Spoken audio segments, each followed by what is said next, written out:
I'm rejecting stuff from my childhood and stuff that I learned, it's religion, more forcefully now than at any point in my life. You'll have people go to synagogue, pray to God, and then when you talk to them about the concept of energies existing, they'll laugh at you. I'm trying to give God a good name again. There's a cognitive dissonance in your life. You are religious but not spiritual. You do not believe one thing more than the material world which you can touch. Right? It's a crazy thing that someone can stand up and say, I speak for God, right? And then do all sorts of horrible things. And then we'll say, oh, God is terrible. It's crazy that the human mind does that, but we do it with religion. Welcome to the In Search of More podcast. I am your host, Eli Nash. Join me weekly on my quest for more from myself and more from this world. We'll see you on the other side. All right. I'm sitting here with Tyler. What's up, Tyler? Nash. This is exciting, man. Yeah. So Tyler is stepping out from behind the cameras. Tyler, since December has been the man. 2nd. Yeah. December 2nd has been the man behind the In Search of More podcast. Yeah, along with Ryan. I'm helping him out. He's helping me out. We're trying to get this thing as big as we can, and it's yielding some interesting results. You know, what do you see so far?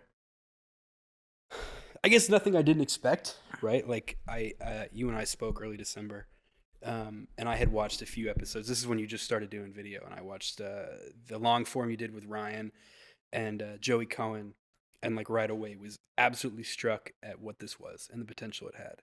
And it's so interesting to now see it play out, right? Like you're seeing, you know, I help with the WhatsApp status and seeing the WhatsApp messages come in and the people that are messaging on Instagram and Twitter and all across the board and the clips that are being played. Like just the whole thing actually start to take fruition, and the messages we're receiving and the impact it's having is unreal. And like we're, 6 months in? I know you had been doing audio for a while, but yeah, we just started video like a month before you joined. Yeah.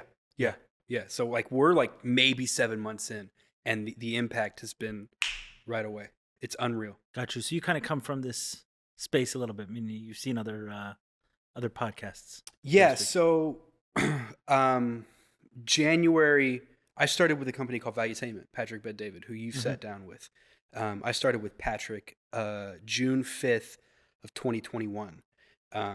Funnily enough, I've been working at a golf course, you know, doing some oddball jobs. I've always done jobs that I enjoyed, which was nice for a long time, but it wasn't very fulfilling. And one day I said I wanted to go into media because I had started to really pay attention to politics. And I listened to Pat interview Jordan Peterson, and I had saw on LinkedIn they'd been looking for people for a while. And I listened to Pat interview Jordan Peterson, and I took a half day at work, went applied for Valuetainment, went and met the HR guy, had the job the next day, and I was brought in for like whatever. Like they didn't know where they were going to put me. They just said, we like you, we want you to come in. And 6 months goes by. Long story short, I opened my big mouth in front of Pat, and he took a liking to me, and I ended up running the YouTube network for him.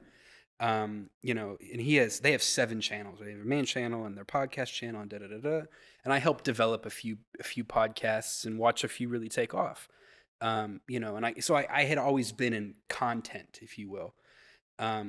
And, I had watched your interview with Pat, and I really liked it. And I had been looking for something else. And Harry, who's actually my father-in-law, you've known him for a long time, goes, Eli is starting a podcast, and he's looking for somebody to help him. And I watched 2 or 3 episodes, and I was like, this is unreal, because you come in very much so without an agenda, right? And you're like very interested in where things go, and you're actually genuinely curious, which is one of the things that makes like Joe Rogan so popular, right? Is his curiosity. He genuinely wants to know things. And to watch you come in and be genuinely so curious with people, and then your background, right? Like you just talked about it with Christian. You went through certain things in life that set you up to move things forward and change things in your world, and therefore change them in other people's worlds, right? Like you have a very, not to go too Liam Neeson here, but you have a very specific skill set in the healing and helping people and overcoming trauma and addiction. And I think, right away, like I watched the first 2 episodes and just right away knew exactly the potential of this place and what this has and what it can do for people and what it has done for people. Where do you see it going? Because in a lot of ways, I don't, one of the ways that I've tried to stay kind of like real with the podcast is not to force too much. Like kind of let what happens. Right. Because I saw the dangers very quickly, especially after we went to video, of how the ego can wrap yourself all up in this Right. stuff, and the number of views and the type of guests, Right. and which, if something is picked up, how it's picked up, Right. what people say about it, all of those. And I just said, you know what, I'm going to come along for the ride a little bit, in the sense that I'll sit down and have a conversation and be fully engaged there, but I don't treat it like I would a business, Right. in the sense that I'm trying to, okay, here's something I'm seeing and I'm trying to drive it there because I recognize the possibilities of too much going wrong, and I want to keep this whole and pure and Well, and that's part of the protected. beauty of it, right? So I'm kind of on your train more than you're on my train. It's like, hey, let's do this, let's do that. I'm like, okay, I'm game. Yeah. That's part of the beauty of it. I remember you were speaking to Rabbi Chase right after we started, and you said, "I've got this guy Tyler now, and he's feeding me numbers. He's showing me how many clips we're getting, how many listens we're getting." Blah blah blah blah blah. It was the episode about the Pharaoh and the ego. Oh, right. One where we learned a Yeah. Hasidic concept together. Yeah. Yeah, and you said it's really hard to step back, but that's part of the beauty of this, right? Is that we are along for the ride. Like it's like you say, one of the things you talked to me when we first spoke was, right now I'm talking about porn addiction because that's where I'm at. But in 6 months, I could be talking about lifting weights because that's where I'm at, right? And that's part of the beauty of it, is we're taking people along. Like, sure, I have visions for where this could go, and like we've spoken about live events, and having people come out and retreats and different. It's so funny. Like we could have a network of healers that people can come to, like people like Mayor Kay or Christian or Faith Niece or whoever it may be. But this is, you're starting to see the convergence of two worlds, right? You're starting to see the convergence of the Orthodox community. And I know you always rag on me because there's, as you would say, there's no such thing as a community, which I agree What do you with. mean? Well, like it's Right, it's not monolith. It's not like the Orthodox community. Correct. Because there's so many pockets within correct. the Orthodox community. Absolutely. And then you see, like we just had Matthew Johnson on, right? Who has nothing to do with Judaism, but Right. you're seeing the convergence of this and what's starting to take place. And behind the scenes, you're seeing people do things that they may not have done before, right? And they're trying new things and taking new paths and looking at things from a different perspective. And it's like you say all the time, you're more in touch with your spirituality than you've ever been, but you're not from Judaism where you first saw it. You've never been further away, right? Like you're coming back to Judaism on your terms, right? And, Right. and your understanding, right? I'm rejecting stuff from my childhood and stuff that I learned as religion more forcefully now than at any point in my life. Right, But I'm closer to Judaism than at any point in my adult life. right. And one of the things that's, I shouldn't say always, for goodness, 5 or 6 years now has struck out to me. And this is, I think I may have taken this from Jordan Peterson, but the name Israel means to wrestle with God, right? And they often say Jews are God's chosen people, and do with that what you will, right? But I think that idea is so profound. Why are they God's chosen people? Is it because they wrestle with God? Is it because they're not blindly obedient, right? Like as you say so often, there's a big difference between spirituality and religion, right? Yes. You can have somebody who's religious and goes to church on Sunday and then goes home and beats his wife Sunday afternoon, right? And has no connection with God and spirituality. And I think there's something so beautiful in the idea that the Christian was just saying, he's rejected his Catholicism, but he's never been closer with God. Right. You're referring to the episode with Christian De La Huerta, which Correct. I don't know when it'll come out in relation to this, but we just recorded it a few moments ago. Correct. And there's been a few people that have said that, and they're finding religion and spirituality on their own terms, and which I think is something that's lacking today. Yeah, what I would say about the spirituality point, it's not that you'll find people who go to synagogue and then beat their wife, right? I'm talking about you'll have people go to synagogue, pray to God, and then when you talk to them about the concept of energies existing, they'll laugh at you. Right. I was once with someone who we were waiting in a waiting room to give a 35-year-old, there was a 35-year-old man who didn't have a circumcision as a child, and he decided that he wants to. Mhm. And somehow I got roped into this. I don't remember how. I wasn't doing the circumcision or anything like that, but somehow I got roped into this, right? In the sense that it's an honor of sorts to be a sandik. A sandik is the person who holds the person when they're getting a circumcision. So in this case, due to financial sponsorship, I was given the honor not of holding him because he was an adult man, but of standing behind a curtain and I think holding his head. Right. Okay. So the reason I'm setting that up is because a few of us were sitting in the waiting room of this. It was done in a hospital. Oftentimes for a child, it's done in a synagogue, but for this, because it was an adult, so a little more complex. In Search of More podcast has a sponsor. Officially, okclarity.com is the place for anyone in the Jewish community, whether you're from, not from, religious, not religious, all that's cool, to find a therapist, psychiatrist, coach, nutritionist, anyone in the wellness space. So this ad is both for those people looking for any of the above. Find the right one. You can go on their website, scroll through their choices. If you don't find someone, they have a concierge service. Reach out to them, describe the issue, and they will help you. I've recommended many people their platform and have only heard good things. If you're a wellness professional, I also recommend joining the directory. They will get you business if you're good at what you do. OK Clarity also has an amazing WhatsApp status. Check them out there. We'll post a link, their website, WhatsApp, in our emails, and wherever you're watching this, in the show notes. Check them out and let them know the In Search of More podcast sent you. More things that can go wrong. So it's done as a surgery. And it's always a surgery, but it's done in a hospital setting. So we're in the waiting room, and a few of us sitting there, and one of the gentlemen who was involved in the circumcision process mentioned something about organic food. And then a conversation ensued amongst the few of us there about organic food. And one of them was like, oh, so ridiculous, this stuff. And just started making fun of healthy food and organic food as if there's a difference. And I'm like, you're sitting there limiting so many foods from your diet. All these things, kosher, not kosher. What is kosher, not kosher? Right. If you're not going to believe in energies, if you're not going to believe in something spiritual, what is kosher or not kosher? Like, how can you adopt this worldview that you're going to limit certain things and not others? But somehow when it comes to organic, it's completely crazy. What are people doing? And they're spending more money on a banana that they didn't spray pesticides on. I'm like, dude, do you see what we're doing? We're in a waiting room to circumcise an adult man because someone believes that God instructed this to Abraham thousands of years ago. And you can't wrap your head around that there's a difference between different kind of foods. There's a cognitive dissonance in your life. You are religious, but not spiritual. You do not believe one thing more than the material world which you can touch. That's what I'm talking about. Right.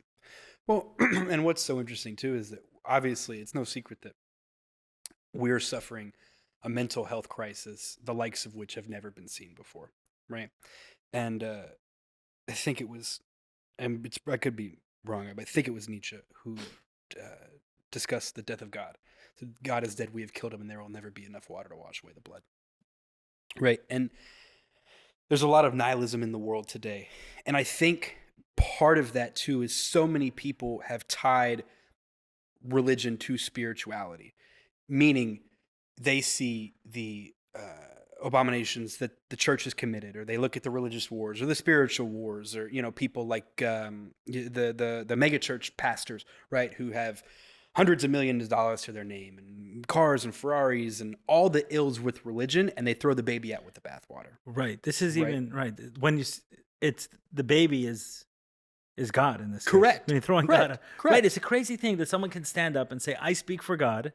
Right. Right. And then do all sorts of horrible things. And then we'll say, oh, God, God is terrible. It's crazy that the human mind does that, but we do it with religion. Yeah. Right. And then all these people, these people who are so nihilistic and so lost and need something, they see the ills of religion and they can't, they're so turned off by religion that they're turned off by the idea of God.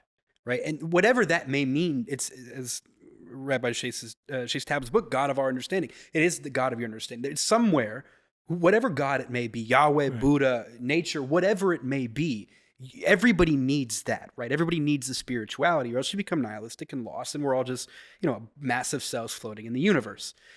And I think that's one of the things we're doing here is this, we're bringing back the spirituality, right? You're bringing back the spirituality. You're bringing back the idea that yes, you have religion, but there's so many more, there's so much more beyond the laws and the obedience and just doing things just to do them, right? So I think that's one of the most powerful aspects of what you're doing here is you're getting people back in touch with their spirituality. Huh. I'm trying to give God a good name again. It's a funny thing, isn't it? It's a funny thing, isn't right? it? I didn't think of that, but it's. Listen, you've watched 100% of the episodes, possibly on double speed. Right. I've watched every episode in recording, watched it again for time codes, and then I watched it again for QC. So I've watched every episode 3 times. 3 times, right? Yeah. And oftentimes you've been there live for it as well. Correct. So you've seen it 4 times. Correct. Okay, so your impression of what this is obviously valuable. And right, your impression is we're giving God a good name. I hope so. I hope that we're giving God a better name. You know, one of the, I don't know if it's in the 10 Commandments or it's instructed, maybe in the 10 Commandments, the way it's worded, but about desecrating God's name. And when we were kids, they would always say when we're going outside of the community, like if we were leaving the little ghetto we were in, is like, be really careful about, and they would use Hebrew terms for it, either Kiddush Hashem, which means sanctifying God's name, or Chil Hashem, which means desecrating God's name. Be really careful about sanctifying his name and desecrating his name.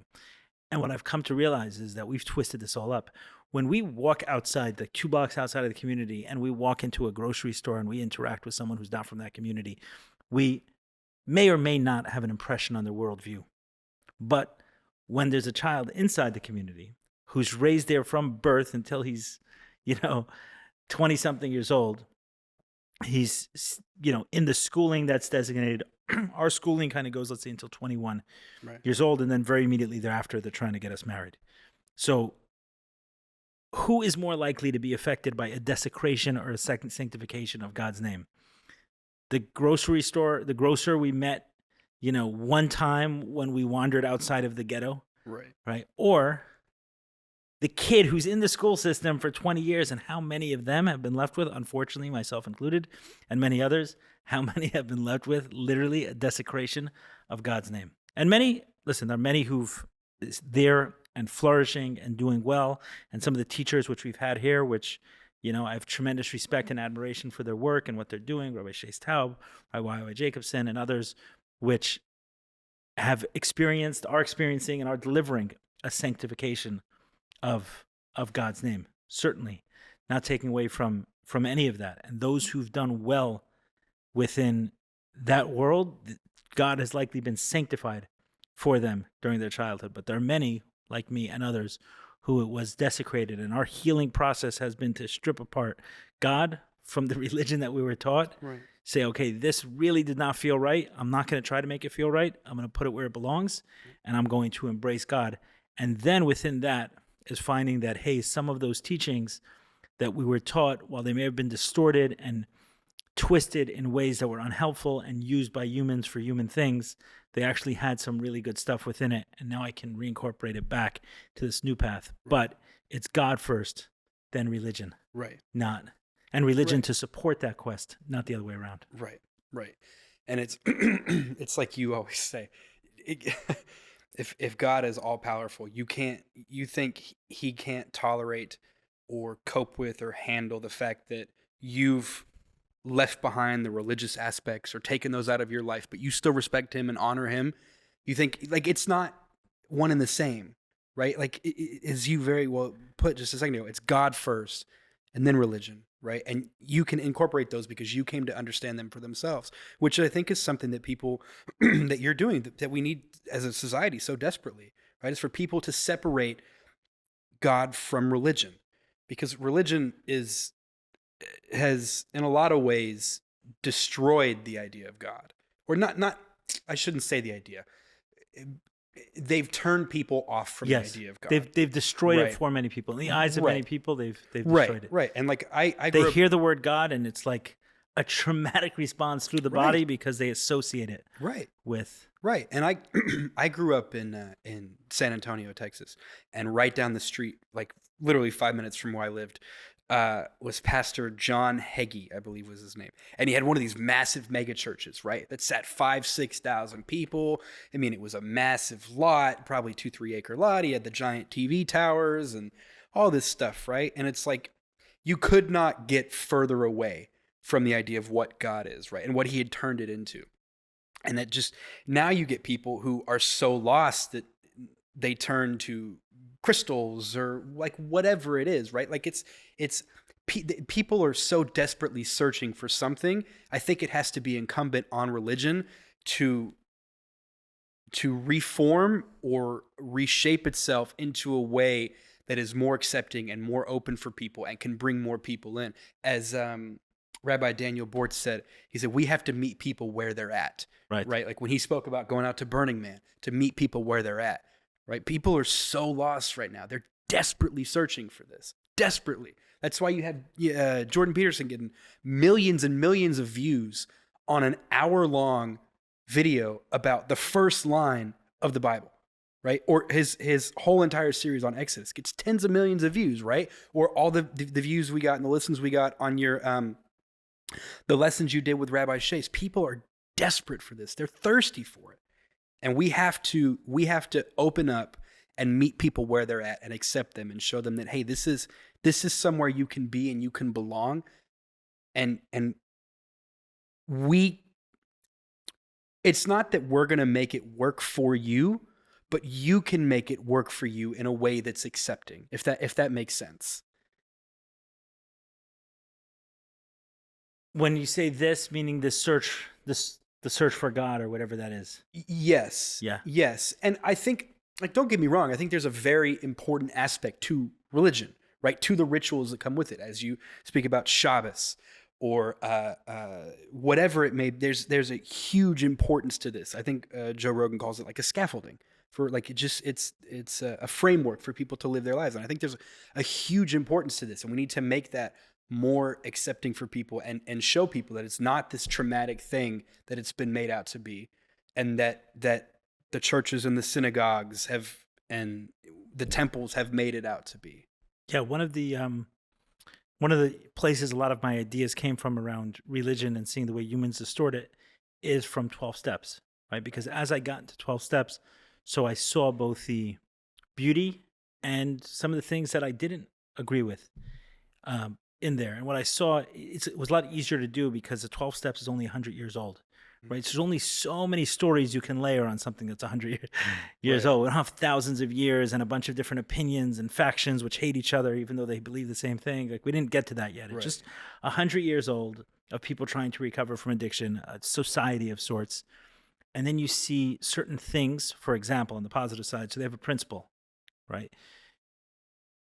It can't own any, the AA or any other of the 12-step groups that came from it won't own anything. They won't put their name on anything, right? And one of their principles, because they have 12 steps, which are very famous, but they also have the 12 principles. And the 12, I think it's 12 principles or 12 traditions. I'm forgetting right now. But they do have both. But I think it's the 12 principles that have like these 12 traditions that have like, for example, we're fully self-supporting. We decline any outside contributions, right? Every group is fully self-supporting. So there's no outsider which can come in and make a donation and they can get sort of like a certain prestige, which happens almost nearly every synagogue. Right. The biggest donor doesn't even show up doesn't even show up. Right. Right. But he makes these rules and he has opinions, and every once in a while, he has a couple of kids who have a bar mitzvah, and for the bar mitzvah he shows up, takes over the shul, but he's the biggest donor. His name is on the building. And in 12 steps, like, no, if you don't come and attend, then don't find your meaning in our group through a donation. Right. We are fully self-supporting. Right. One. Another is we don't lend our name to anything, not a name, not a building, not anything. Less problems, I think the term they use, less problems of prestige come in. So understanding that when you layer, in this case, a society, or within Judaism or religion, and you layer on top of that these complications with prestige, you're inviting a lot of challenges. And I'm not saying that Judaism has to get rid of that and shouldn't have nice buildings, everything else. It's providing a much different function than is AA, but recognizing, why did AA put that in place? What were they seeing that was happening in other societies, in other groups, in other religions that they Right. said, hey, we have to caution against. And very often, right, is that money distorts things within religion. And a lot of what we're being told as of being in the name of God, the God that's being served there is the God of money. Right. And another one, within the 12 steps, you can read the AA book a million times, front to back. You will never see anything about a chip system. Okay, what a chip system is, what I've seen in pretty much every meeting across the world, any meeting that I've been in, at the end of the meeting, they'll say, okay, we're going to give out chips to celebrate periods of abstinence from your, from your addiction. The 1 year, 5 years, Exactly. 6 months. These medallions. Okay. These become, in many meetings, the thing. Right. The thing. More important than did you do the 12 steps? Right. Then are you a decent person? Right. Have you been, right? Any of the other stuff that actually says, for example, step 10, you worked a daily inventory. So they're not likely to ask, did you work a daily inventory yesterday? Did you make amends to the people you have to make amends to? Did you pray? Did you meditate? Like it says in step 11, do you have a sponsor? Do you have a sponsor? Are you doing service?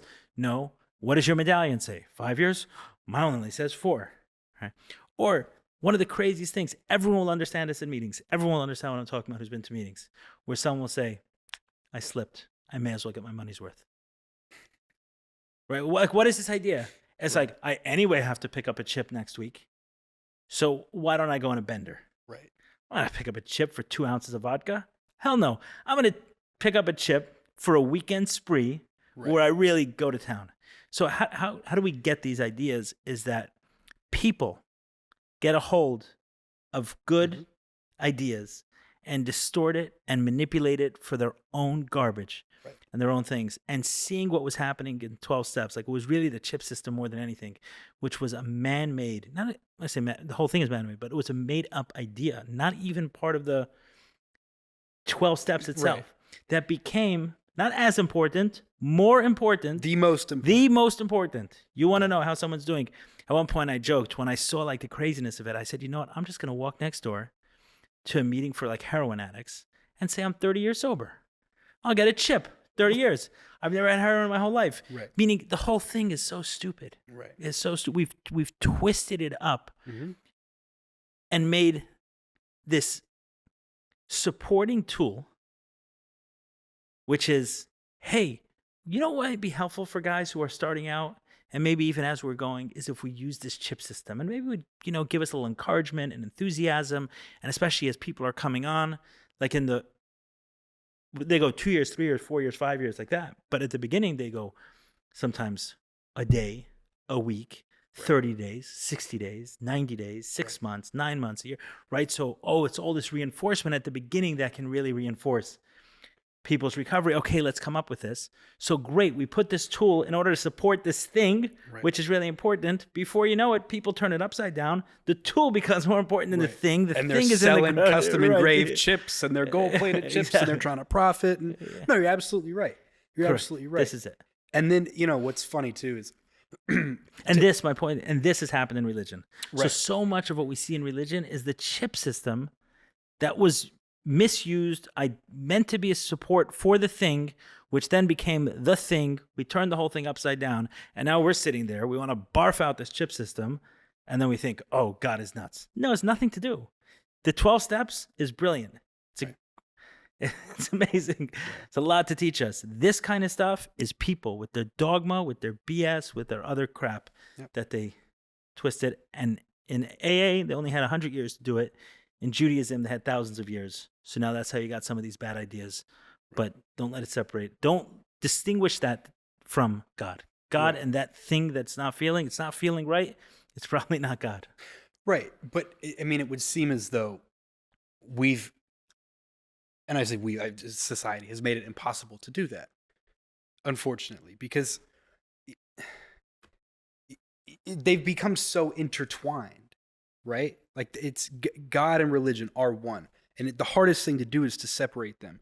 And what's even worse is, in certain circles, you can be mocked for talking about God, You could be mocked for talking. Say you're a Christian, right? And you believe in God.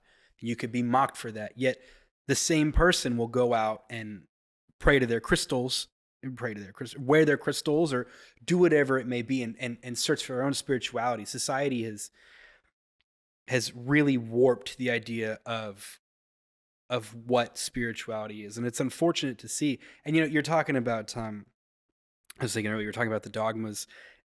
We're also making the assumption that what we're pushing and these dogmas, we've got them right. Like you say, there's not much you can do in 100 years in AA, right? There's a million things that you can get wrong in the span of the original oral tradition, right, to the written Torah or the written King James Bible, right? Like we're assuming that what we're preaching here is actually what they originally meant, that we have the translations right, that everything's you're saying like that, right? Right? Like how far removed are we? So I think it may have been you who said it, but like the word love, they had 9 words originally for the word love. Right, it wasn't me, but and we've broken it down into this one word, right? What we took originally had 9 words for 9 different meanings. We've now condensed into one word, and we expect it to mean the same thing, right? So how far removed are we from the original laws and the original teachings and the original ideas to this condensed version that we have now? Right? And we push this as though we know, and I say we. But so like within Judaism, right, there's certain, just if you took that, meaning even if you wanted to retain, if someone wanted to retain the authenticity of it, not the authenticity, but the validity of it, and saying, okay, it is. So you'd have to strip away some of these other things, like, I don't know, these supporting structures that exist. Or, for example, there are communities where it would be considered not okay for someone who's not a rabbi to grow a beard. It would be offensive. Orthodox communities, it would be offensive for someone who's not the rabbi. What, are you trying to be the rabbi? And then where I grew up, it would be the worst possible thing to cut a beard, right? So these are ideas that different people have taught in different ways, and there's different opinions and everything else. Very often these become the thing, right? The thing, right. More than anything. Maybe a better example, the beard example is not great because on those people are going to find supporting structures. Maybe more is like the hat that we wore. Right. So in Russia, when it was minus 50, people wore a fur hat. And then they came here and maybe continued to wear a fur hat for whatever reason. But someone who chooses not to is not religious. They're just not part of your group in your way. They're not identifying with a certain part of the group. But there is not, I assure you that Moses was not wearing a shtreimel. Right? Moshe in the Bible, between Egypt and Israel, was not wearing one of these fur hats that can keep you warm in minus 50-degree weather. Why? Because he was not in that weather. They did not exist. It's not what was happening. But for some people, they will feel like they're not religious if they're not wearing this thing. God is going to be upset at me if I'm not wearing this fur hat on your head. No, it's not true. It's not true. Right. These are ideas, man-made ideas, and it's great if it represents, what is it meant to do? Represent maybe a certain connection to a certain group, a certain lineage of teaching, a certain way of being, and it could represent something if someone stops wearing that's no longer connected to it. But that is separate and apart from God. Right. And the connection to, even within Judaism. You know, something I told someone recently, I said, they were so confused with the way they were living and the Orthodox teachings they had growing up. And I'm like, just start again. Just start again. It's like, but how could I? Maybe I'm going to do the wrong thing and I can go to hell and whatever. Give me all these teachings and everything else. So I said, maybe you should channel Abraham. He's one of our forefathers. Maybe you can channel him. He didn't wake up knowing what to do. No one told him. Right. He just knew that his father's teachings didn't feel right. So he went on this path of exploration and curiosity. And then there were certain ideas that came to him. And according to Judaism, he's the first monotheist. Right? Then he started spreading that. But he didn't come with, if I don't do X, then God is going to burn me if I don't do Y. Right. He came with curiosity, a ton of questions, and then through this process of exploration, came to an understanding that eventually became something he taught to his children and children's children, and eventually Judaism emerged. Like, okay, you've tried modeling the rabbi of your community. You even maybe went back to Moses, right, who got the Torah, was given a certain way. Go further back. Go to Abraham, channel his curiosity, channel his exploration, and see what you find. Like, is that so bad? And God's not going to understand? Of Right. course he's going to understand. Your teacher, your mother, your father all spoke in the name of God and treated you like shit. Of course, you were 3 years old and you're hearing this thing happening, and the person's telling you they're speaking in the name of God. So I'm sorry for being a little bit confused about who this God thing is. I'm going to burn it down and I'm going to start again an authentic exploration. I think God will be okay. Yeah. I think he has. If I could handle it, he could handle it. I mean, this right. This he Right. shouldn't be so. It shouldn't Right. be so hard to understand how. If I can handle what it means. If I can be understanding of this idea, then certainly an all powerful, all knowing, Right. all compassionate being, all things that Judaism describes God as, could understand why you decided that you just needed to start your exploration anew. Right. And if it's coming from an authentic place and it's coming from a genuine place, then how can you go wrong? Right. Right. And it's it seems so simple, doesn't it? When you say it like that, it seems so simple. Right, but it isn't. You know why? Because people desecrated God's name. Right. For their own personal Right. things. So, I didn't think of this. It's interesting that you're bringing this perspective to what this podcast is about. I was focused more on the healing and the recovery. And yeah, we spoke a lot about Judaism. And when I started this, I didn't know that that's who would interact with the podcast the most. Like, for example, when I think of my TED Talk, I get messages all the time from people still. It's mostly non-Jewish people. Right. Indian people all the time are messaging me, but I'm always, I don't know how many, maybe it's gotten around in India. Maybe there's a lot of porn addicts in India. I got no idea, but all the time, and others as well, right? Other groups. I would say predominantly I do not get messages from Jewish people around about the TED Talk. So when I started the podcast, even though, yeah, there were some Jewish people that I was connecting to, as I went to other guests and things like that, I didn't know where it would go, but that's where I was gravitating towards. And that's what the change that was going on in my life. Right. That I started reconnecting more to my own Judaism, and then messages about that started coming out of me. Right. And I guess a lot of the audience today is Jewish, and we seem to be, the guests and everything that we're bringing on the show all seem to be going that direction. So it's nice to hear it from an insider outsider of what you see the podcast is doing, is giving God a good name. Well, it sure seems that way. It sure seems that way. We're probably close to 50 episodes in since I started, and that is like one of the biggest themes I see come back is let's give God a good name again. Good. I hope we're doing a good job. Or at least we'll keep trying. I hope if there is a God, he's proud of the work we're doing. I think he would be. Very much so. And I should say, if that's a Western programming. I think that at this point it's a belief that I can hold proudly.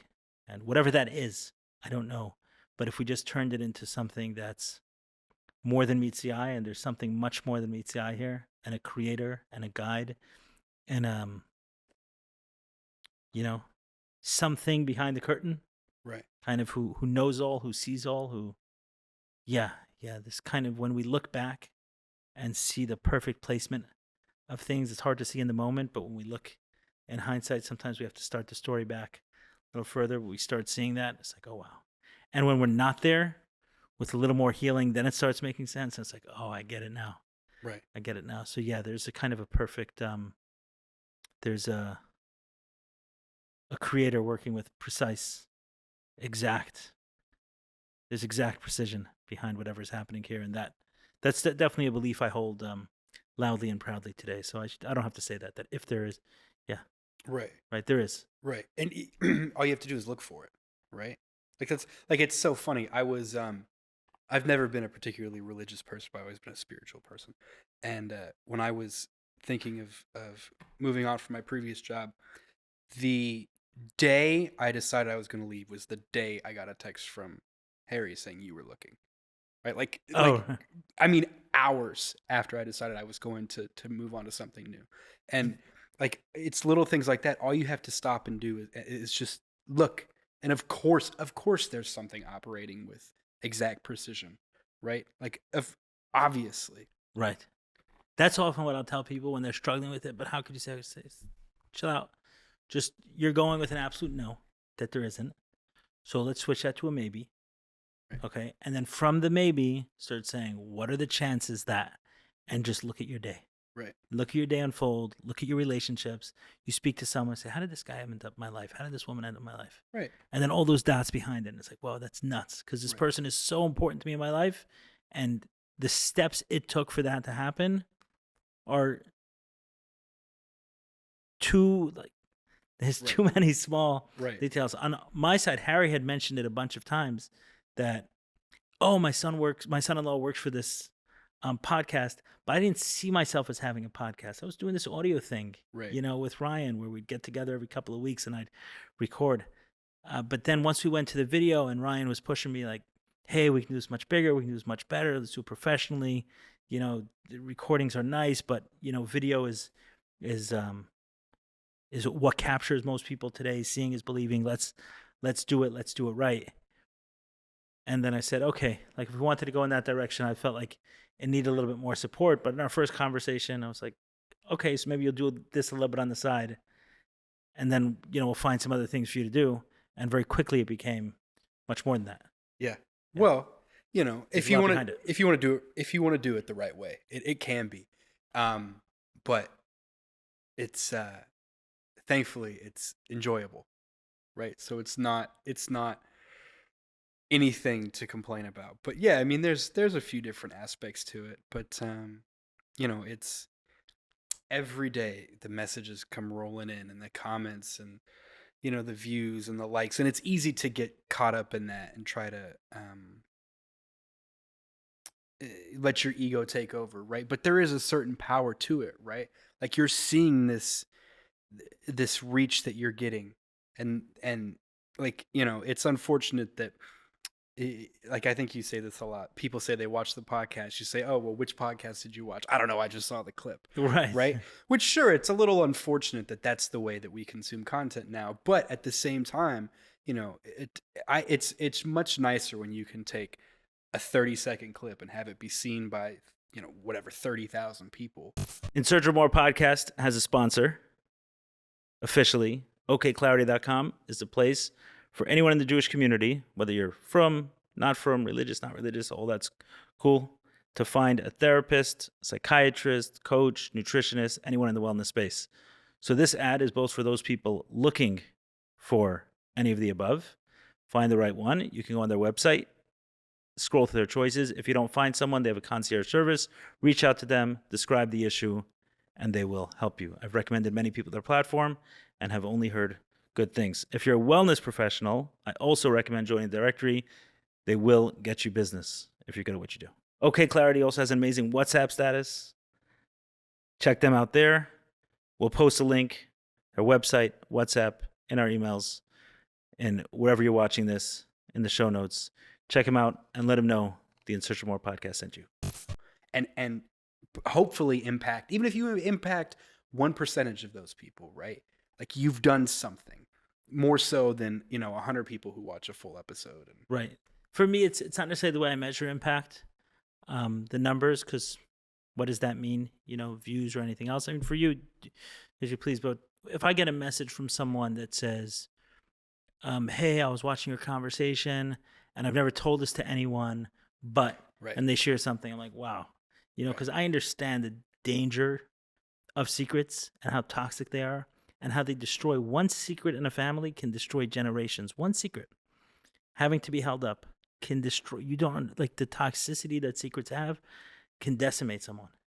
And just thinking different examples of people reaching out to me. I never said this to anyone, but I have this addiction, or I was cheating on my spouse and I never told anyone about it. And something about the way you spoke made me feel comfortable reaching out. Or another guy, everyone thinks I'm religious, but I'm not. And I have this whole, hidden life, or whatever it is.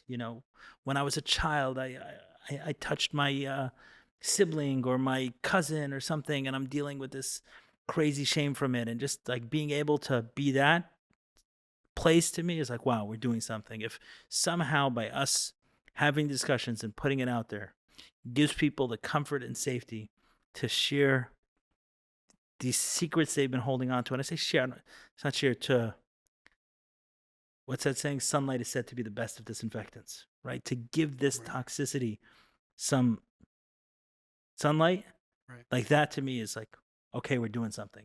That's one. And then the other is that there are certain relationships that have come through the podcast, right? And things that have come as a result of this that are like in my everyday life now. I'm like, hey, this is awesome, right? As a result of this podcast, including this one, right? So, I mean, including our relationship, right? But there are many that it's like, hey, here's a person who was able to be touched in a certain way. So I guess, you know, in your case, the what the podcast does when someone consumes it will be shown on you more than anyone else because you watch every episode 3 or 4 times. So the world is watching you to kind of see how these ideas help change someone. Pressure's on. Yeah, to say the least. But it's exciting, man. You know, it's what do they say? Diamonds are formed under pressure, right? So it's a beautiful, beautiful. Burden isn't the right word, but it's a beautiful pressure to have, or a beautiful responsibility. Responsibility. Yeah, it's a beautiful responsibility, man. Yeah, I guess in a lot of ways you are the caretaker of this In Search of More podcast. And, you know, in terms of the clips, right? So I can do an hour conversation, but the way the clips are cut up is more than, right? You put a little here, a little there, you know, can change the whole flavor of what someone gets podcast. Right. So in many ways you're saying more than I'm saying with it. I'm the words, but you're the cuts. So, and now you're the words as well. So thank you for coming from behind the camera. Only took 8 months. I appreciate you having me, Ellie. It's an honor, man. I'm sure we'll do more of this. I look forward to it.